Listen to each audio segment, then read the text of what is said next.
medicine at our college.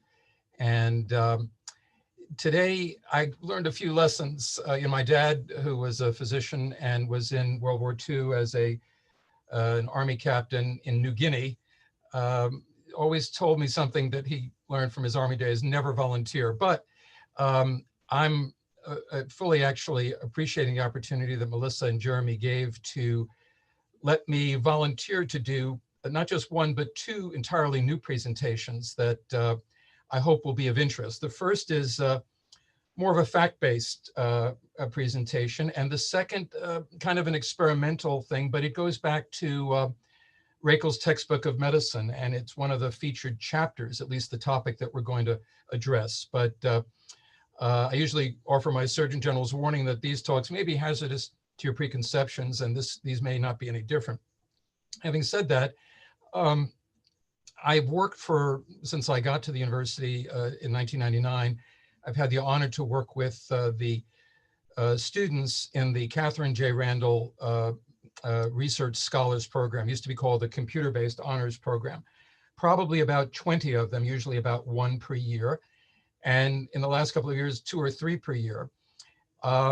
These are projects that we brainstorm on. I submit some abstracts and some students contact me, and I've been fortunate to be able to work with some of the most terrific students. We introduced several of them recently, Nathan Culmer and I, when we gave a Winternets conference.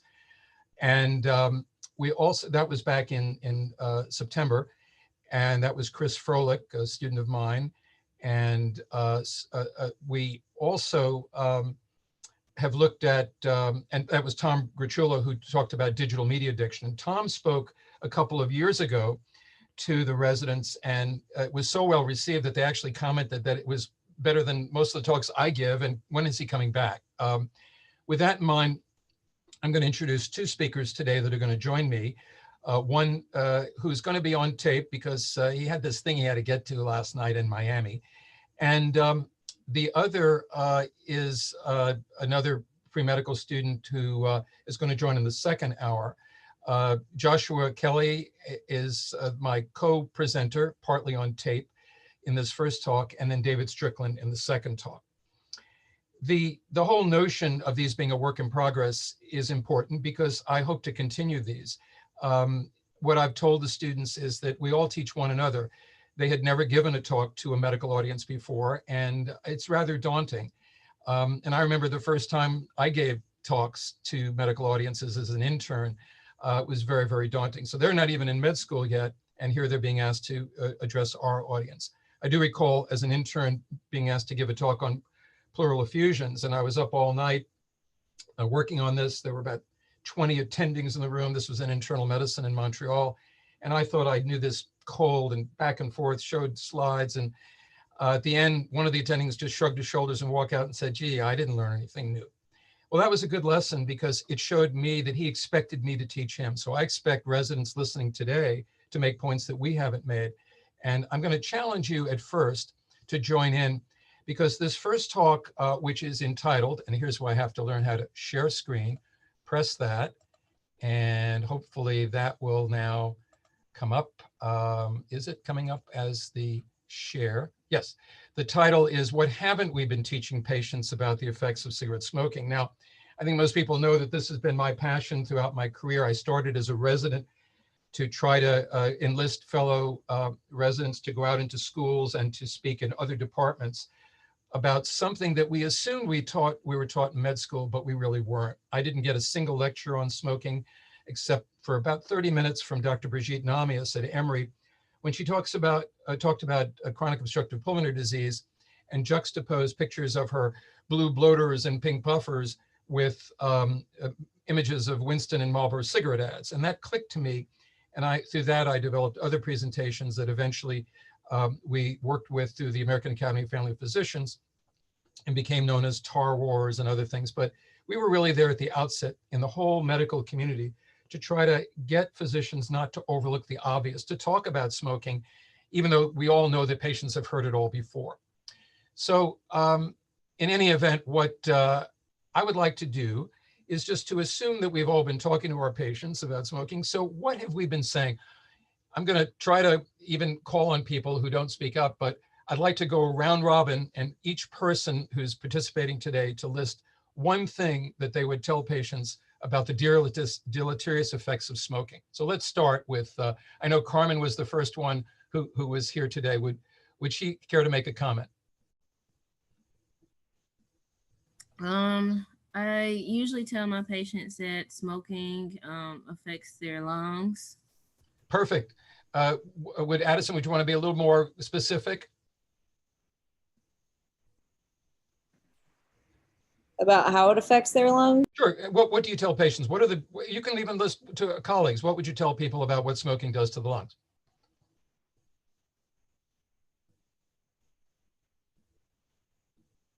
Basically causes decreased functioning and can lead to COPD, which... COPD, fine. Okay, let's go on to Afrin. Do you have another comment on the deleterious effects of smoking? So we've got it can hurt the lungs. It can specifically cause COPD, which of course we would explain as emphysema or chronic obstructive pulmonary disease. What's another common impact of smoking that we really need to explain to both patients and remind our colleagues?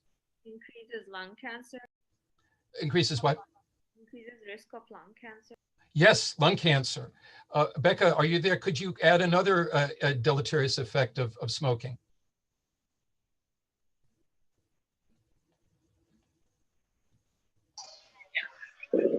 Hey, Becca's mic's not working right now. I'm speaking on her behalf. This is Jeff. I'm sitting right across from her right now. I didn't know you guys knew each other. That's interesting. Yeah, no, we've been following along for a few years now. Great. Let's hear. So with my patient population, a lot of them are younger, and something I found that has been effective is I tell them the upfront costs of smoking and the cost of smoking. Brilliant. That's actually quite a good side effect.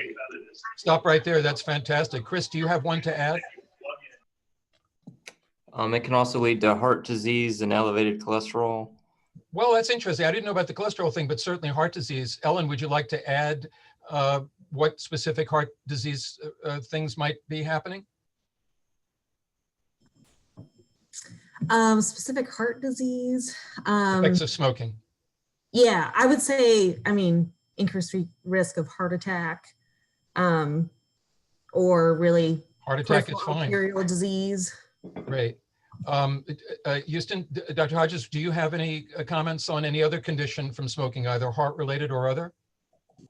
Peripheral vascular disease. Perfect. Peripheral vascular disease. How about Jonathan? Dr. McHale?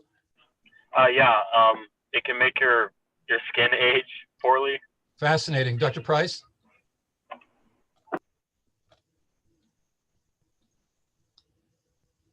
Pick another problem from smoking. I'm sorry, I was getting my temperature checked. That's okay. Right, you can take my next video call. Sorry. Oh, I always talk to people about increasing your risk of stroke as well. Perfect, thank you. I don't mean to celebrate that, but you've stopped right there. Stroke, very important. Kyle, do you have a smoking-related problem that you would ever talk to patients or colleagues about? Just being like ostracized from other people because it's socially not as acceptable anymore. Fascinating. Some people you could say that to, others you might not want to say, but I think that's a reasonable one. Manpreet, do you have one that you commonly think about and hope that you can impart to patients?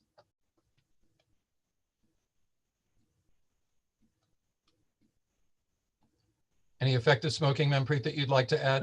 Like just poor oral hygiene? Or thank you very much. Melinda, do you have one that you'd like to add? Its effect on like other people around you, so effects of secondhand smoking. Thank you, brilliant, I appreciate it. Neil, do you have one?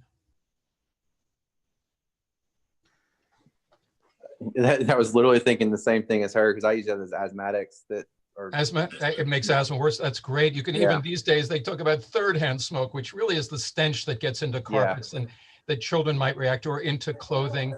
Exactly. Nick, does Nick have one to add?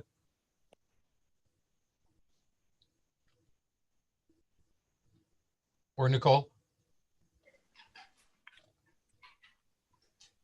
It can worsen hypertension. I think that's an important one. For a long time, it wasn't quite clear, but I think now you're correct because the vasoconstriction of nicotine. Yes. Nicole, do you have one to add? I was going to say it could increase the risk of other cancers. My uncle died from pancreatic cancer and he smoked his whole life. So I'm sorry for your loss, seriously, and I appreciate your adding that. That's exactly correct. There are other cancers besides lung cancer. Stephanie, did you have one to add?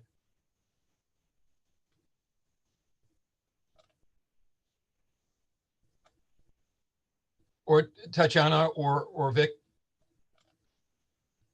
Oh, sorry. Oh, that's okay. I think I've heard of like.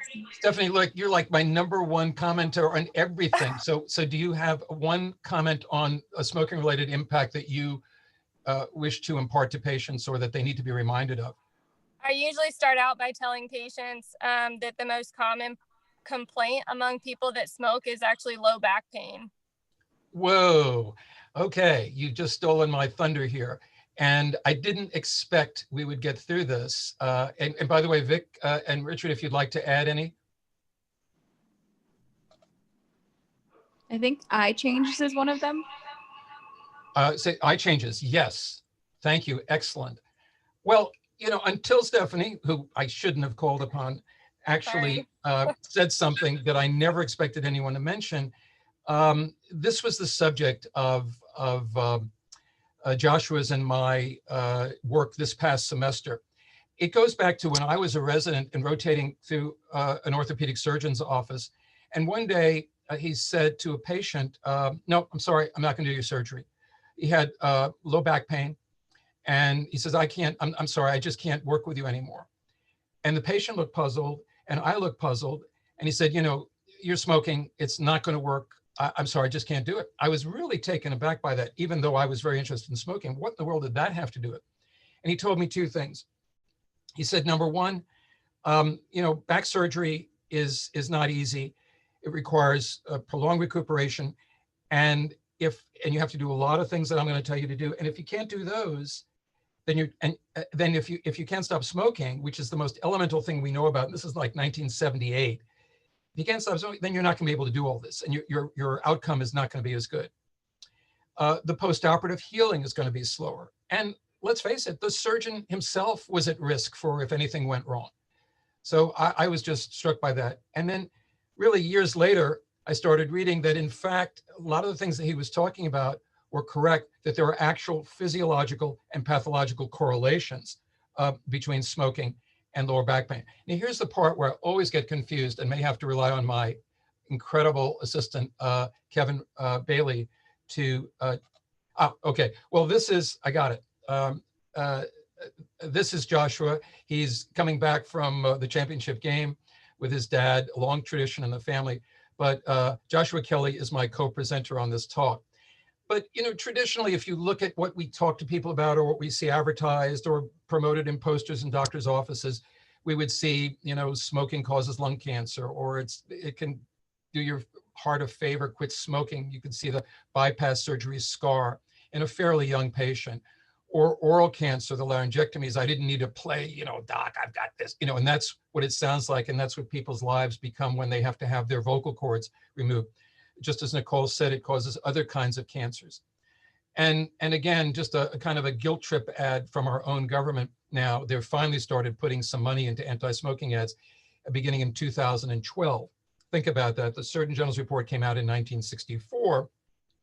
We didn't start buying space like we do to get kids into the Army at the Super Bowl game until 2012. But this is the kind of ad that's been taken out. And you may have seen her. She's been all over and promoting her laryngectomy voice. And she's not an old woman in that picture. Terry is a wonderful person. I've heard her at meetings, and she's very committed to having other people not make the same mistake as she did. But really, if you want to put it together, this gruesome slide might represent every anti-smoking poster we've ever seen. Psoriasis is actually correlated with smoking. This was produced by some health colleagues in Quebec. And so the other side of this poster was actually in French. But take a look, even visual acuity, we know that the very tiny arteries of the eyes are affected by carboxyhemoglobin. So less visual acuity, and cataract promotion, wrinkling, as was mentioned, hearing loss, because again, the small arteries of the hearing mechanism are affected, all sorts of cancers, oral conditions, as was mentioned, gingival recession from oral tobacco use, and of course, emphysema. We have heart disease, stomach ulcers made worse by smoking, yellow fingers, yellow mustaches, even a correlation with cervical cancer and miscarriage, impotence, diabetic worsening, 3 times the level of heart disease in diabetes over someone without diabetes, but 11 times the rate of heart disease in someone with diabetes who smokes versus someone who does not smoke. And Berger's disease leading to amputations. And there you see number 8 actually says osteoporosis. Well, with that in mind, again, this is we could easily do this, but I don't think we need to scare people. What we need to emphasize over and over, as we do with facial masking, we see that's not been successful. We've got to do this at every encounter, every single encounter on exercise, on smoking, on alcohol use, and so forth, which we think we're doing, but we're not getting reimbursed for that. So we're much more concentrating on our numbers and so forth. And I'm going to talk more about what we're documenting and how we're looking at clinical records more than the patient in the second presentation. But here's an anti-smoking poster that I found in my own papers, because this was done when my son was growing up and he saw his dad doing smoking talks, and he heard quite a few of them. And he did this one, with lung cancer, heart disease, air pollution, coughing, and yet, nobody, as far as I've ever heard, nobody really is relating all of the effects of on the musculoskeletal system. And so when I started talking with Joshua about doing maybe something about smoking and low back pain, which is one of our most common conditions that we see in the office, we wound up realizing maybe there's more. Maybe there are other musculoskeletal effects that smoking has. So I asked him to do a global literature search on not just low back pain, but also to see what other conditions related to the musculoskeletal system might be affected. And then also to look at the pathophysiology. How does it affect it? I didn't understand it myself. I knew that the discs, for instance, don't get their own blood supply. There's no veins and arteries going into the disc. How does it survive? It survives through droplet diffusion. Those little drops, soaking up by the discs, keep those nutrients, keeping the disc and its surrounding fibrous shell alive. And when they don't get oxygen, they get brittle and they die and they degenerate. So with that in mind, I'm going to turn it over by video to Joshua Kelley. We will start with back pain, which is the 3rd most common reason for visiting the doctor in the United States. A study done on over 74,000 adults, published in the medical journal Clinical and Investigative Medicine, found that individuals who smoked were over 7% more likely to experience chronic low back pain. Chronic low back pain in this case is defined as low back pain that is persistent for 12 weeks or longer. Another study published by Raman Shiri in the American Journal of Medicine discovered that the link between smoking and the incidence of low back pain was actually stronger among adolescents who smoked than adults who smoked, which is surprising.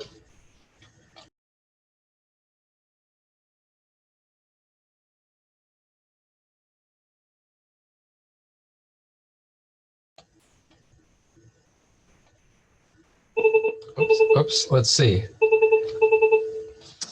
Is that not advancing? Uh-oh. Sorry about that. Let's see if we can keep this moving. Scott, Goldberg, and Mayo found associations between smoking and back pain in those with scoliosis, stronger associations, leading them to conclude that smoking especially exacerbates back pain in those with damaged spines. Another back issue that has been linked to smoking is sciatica. Smoking is a moderate risk factor for lumbar radicular pain as well as clinically verified sciatica, with the rate of these conditions being about 64% higher and 35% higher, respectively, among the smoking population. Hospitalizations and surgeries attributed to herniated lumbar discs and sciatica are also higher among individuals who smoke versus individuals who don't, 45% more prevalent to be be exact. The cessation of smoking reduces the excess risk, but the risk for those who formerly smoked is still slightly higher than if they had never smoked at all. So the most effective way to help prevent these conditions is to never smoke. The second easiest way would be to stop smoking as soon as possible. Let's look at the most likely mechanism of these links, which is the effects on the discs of the spine.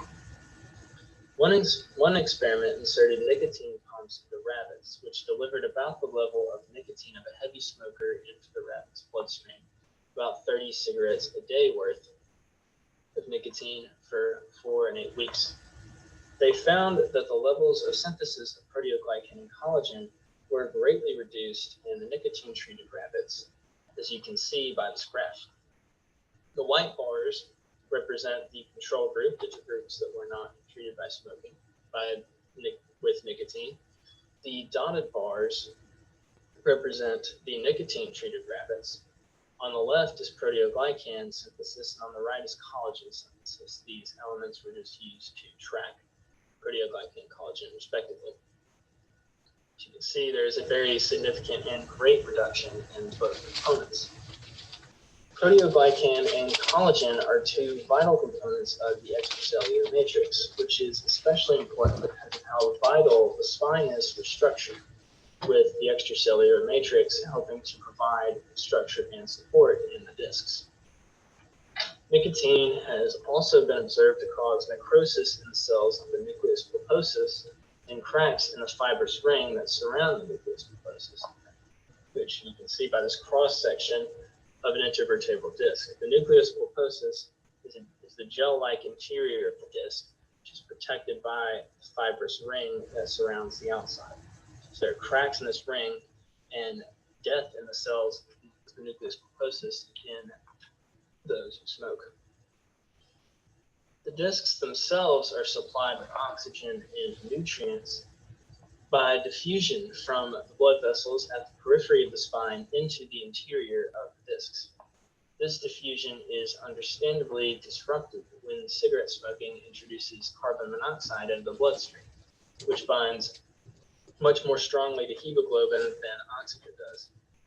Couple this with the fact that the blood vessels themselves are also being constricted by nicotine, and you have the discs being deprived of oxygen, nutrients, building blocks, and anabolic agents that they need. One example of building blocks is glycosaminoglycans, or GAGs for short, which are the building blocks for proteoglycan. The vasoconstrictive properties of nicotine lead to a decrease in the presence of these GAGs in the cells of the nucleus pulposus, as well as decreased collagen. This, of course, corroborates the rabbit study and leads to degeneration of the intervertebral discs. Next, we'll move on to fractures. Pictured here is former Kansas City Chiefs quarterback Len Dawson smoking a cigarette at halftime of Super Bowl I. The last thing that you would want if you play a physical sport like football is more brittle bones, which is exactly what the data suggests that cigarette smoking does to bones. In any case, the cigarette certainly did Dawson no favors, as the Chiefs would go on to lose this game 35-10 to the Green Bay Packers.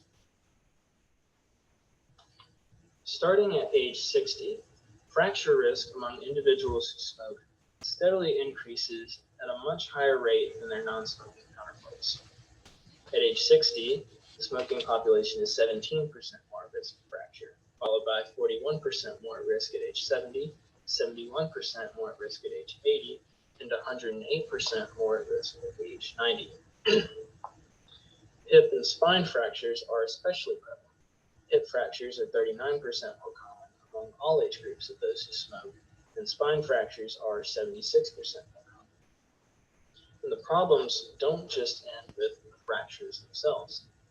Those who smoke are over twice as likely to experience non-union, which is when the healing of a fracture is completely arrested. And as expected, older individuals are affected more. Men aged between 69 and 80 who currently smoke are 76% more likely to experience any fracture than those who do not smoke at all. Next, we will go over skeletal health in general. A study published in the Journal of Clinical Endocrinology and Metabolism by Matthias Lorenzen in 2007, which studied over 1,000 young men between ages 18 and 20, observed lower areal bone mineral density at the spine, the hip, and the cortices of the radius and the tibia.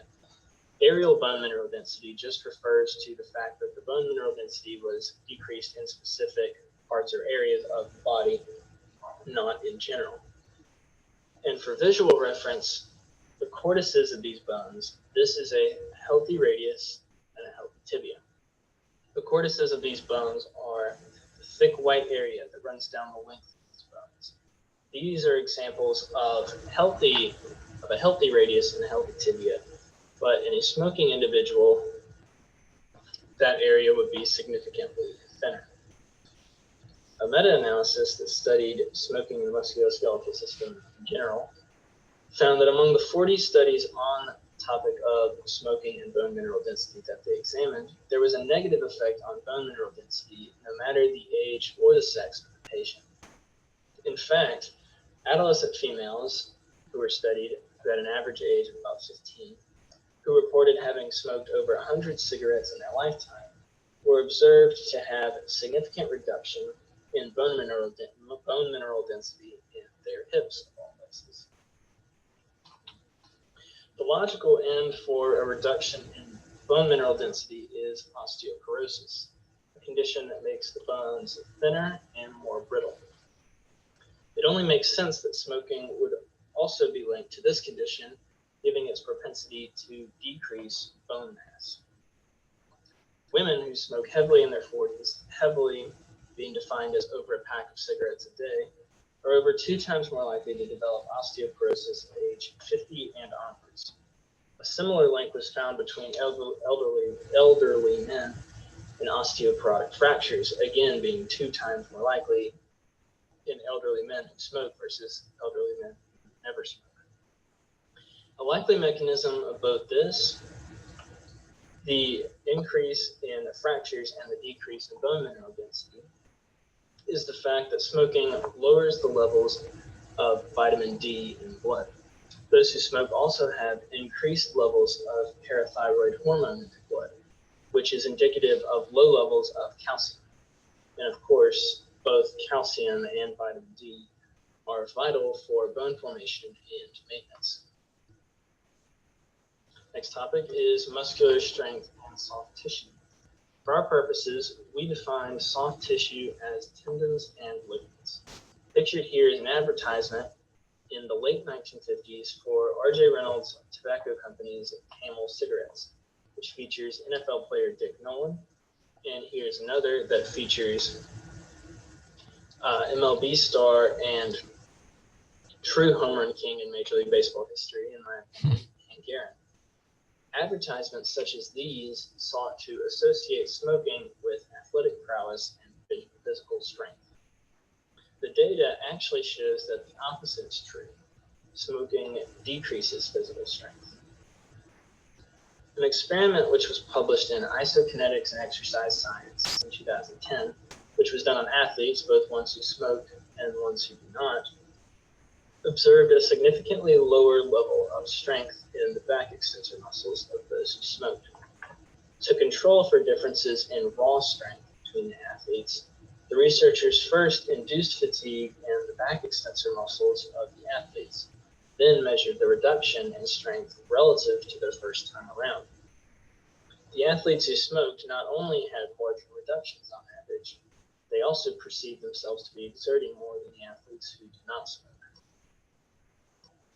Again, here's another athlete, Philadelphia Phillies all-star first baseman, Vic Allen.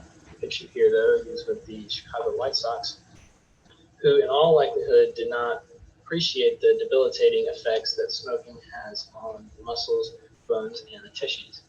This picture was on the cover of Sports Illustrated in 1972.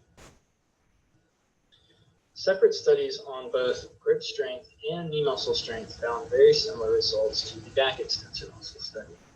Those who smoked tired faster, their reduction was larger, and they perceived themselves to be exerting more than their non-smoking counterparts. The knee muscle strength study carries larger implications, as the researchers believed that their results could be generalized to all skeletal muscles, which is intuitive.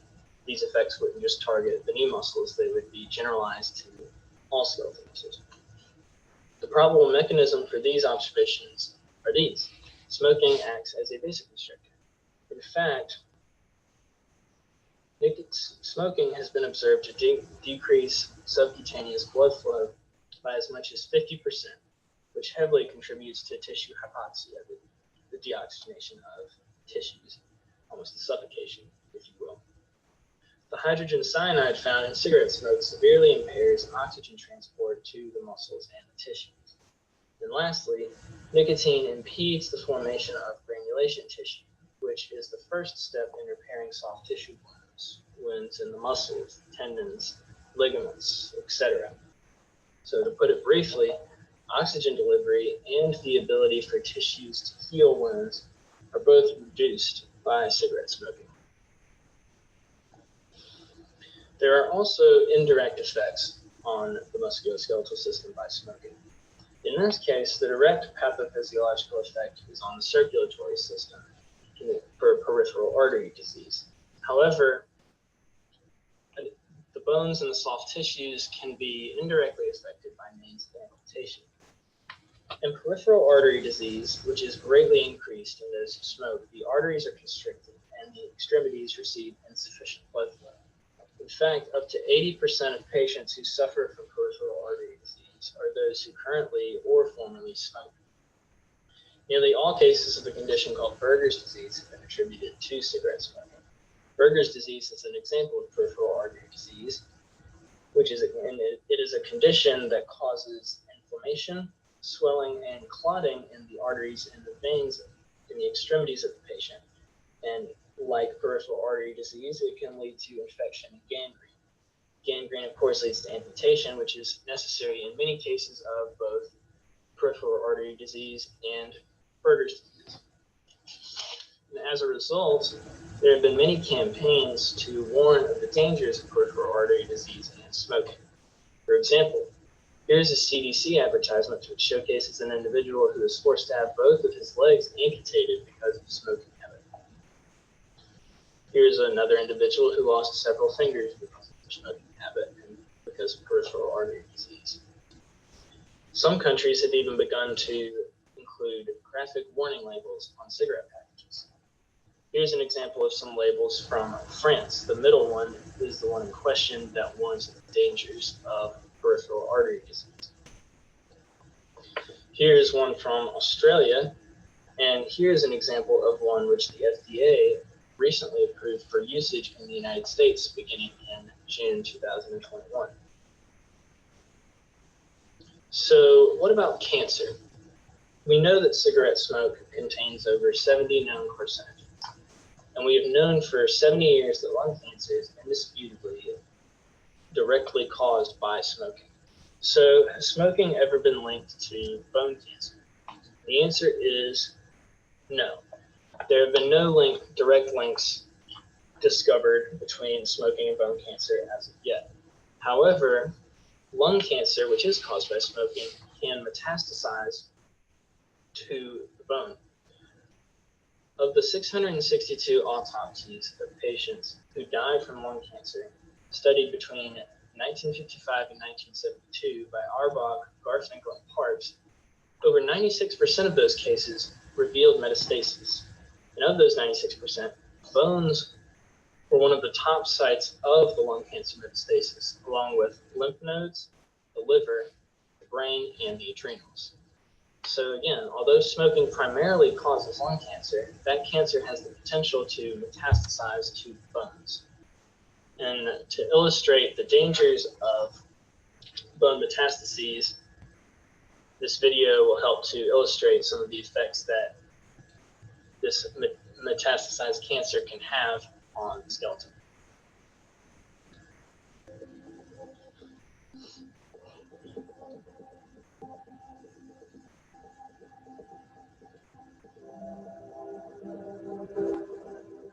clinical consequences of bone metastases can include bone fractures, the need for radiotherapy, and/or surgery and spinal cord compression.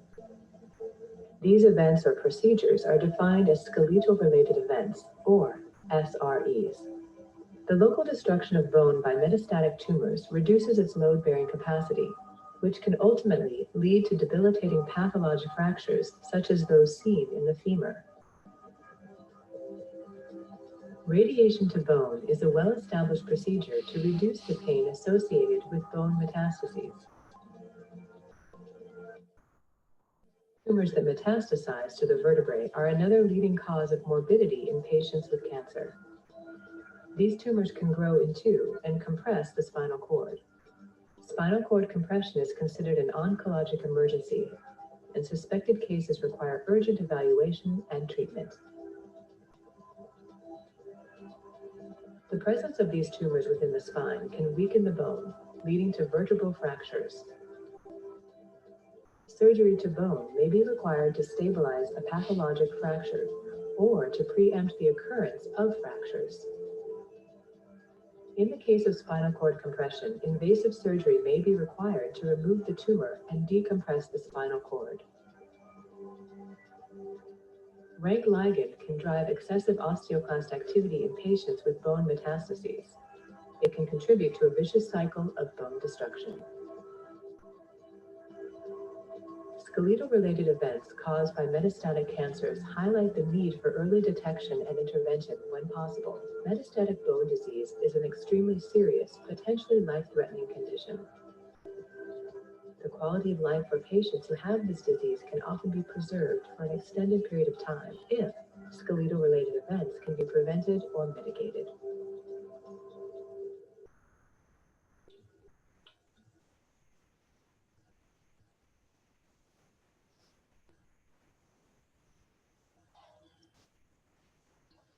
So in summary, cigarette smoking has been definitively linked with an increase in back pain and a decrease in muscular strength. Bone mineral density is decreased, even to the point of osteoporosis, which leads to an increase in fractures among the smoking population. The muscles and soft tissue are deprived of oxygen due to the hydrogen cyanide and nicotine present in cigarette smoke, the latter of which also heavily damages the intervertebral discs. In addition to these direct effects, smoking can also affect the bones and tissues by means of causing amputation through blood vessel inflammation and through lung cancer metastasizing to the bones.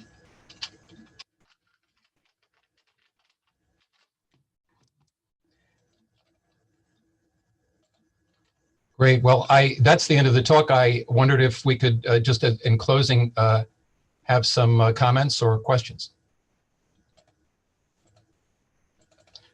Trying to get back with my view here.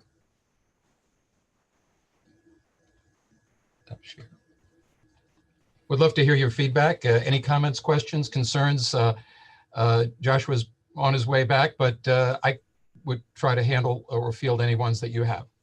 I have a question. In patients with, is there any correlation between smoking and these like chronic pain syndromes and fibromyalgia type pain that we know of? Wonderful question. I didn't see fibromyalgia come up in any of the references that we found. I want to go back and check those again. I can't say I wouldn't be surprised. I'm surprised that that's not, that we didn't find anything. I didn't specifically look for it, however. That's a great question. In your experience, have you noticed anything like that? And I'd love to get the experience of others. Did you think that this talk adequately or accurately or exaggeratedly reflected your personal experiences with patients? Well, the reason I asked that question, it was just, interesting to me. I have a patient that I'm working with to try to help her stop smoking, and she does suffer from chronic lower back pain, fibromyalgia, sciatica. So it just, this talk just kind of, struck a chord with me and just made me think, I wonder, would some of her, chronic pain issues really be greatly improved if I was able to get her to stop smoking?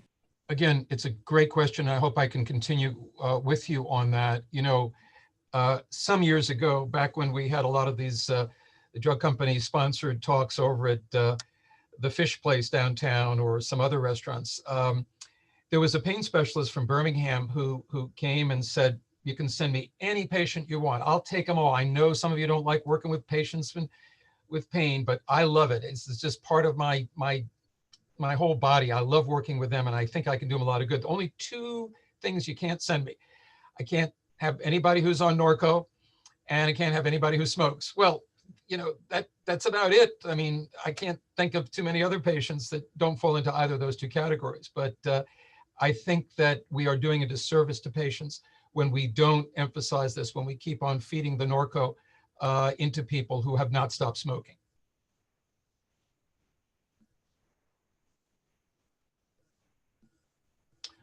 For the good of the order, any other last minute comments, questions, concerns? Dr. Leeper, from a epidemiologic perspective, were there any questions that you still have, or Dr. Streifer from a clinical perspective in your experience? I do, Alan. Thanks. So I had some difficulty hearing at parts, so this may have been addressed, but I couldn't hear everything very well. Technical issues on my side. The issues with regard to bone, particularly fractures, osteoporosis, is that beyond association? Do we know, is there evidence supporting it having a causal relationship as opposed to an association? Do you know? I think as we look at anything, I was surprised. That's why I mentioned with the hypertension, you know, for years it was not really considered, smoking was not considered a risk factor for hypertension. In fact, it was in some circles believed that it actually lowered blood pressure. But I think now the evidence is there. But what I think, and Dr. Leeper might correct me, we go by relative risk. And so I'm not comfortable, as you are not, with the word cause, as much as I am, let's say, with smoking and lung cancer, as I am with some of the smoking related other conditions. But the relative risk of fractures is 1.76 or 76% higher in older men who smoke. And some of the other correlations that you saw. So it's a relative risk, and that relative risk is not that high. It's not twice as high, for instance, but I think it's still significant.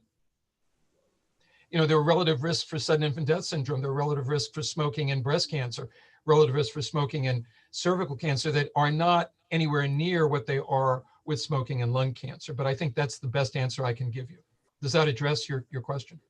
Well, I think it's saying that you're not sure if there's evidence that supports a causal relationship. I understand the relative risk, but there are many potential confounding comorbidities or lifestyle choices and so forth that might be related to from a causal perspective.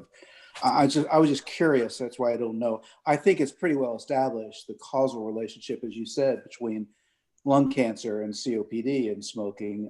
Was trying to see if there's any evidence for the osteoporosis, for example, or not. Maybe it doesn't exist yet. But are you saying that perhaps we should hold off, or that mitigates the relative risk? I'm just, it's a curiosity. Yeah, so and I think that I'll tell you honestly that in my work in smoking patients,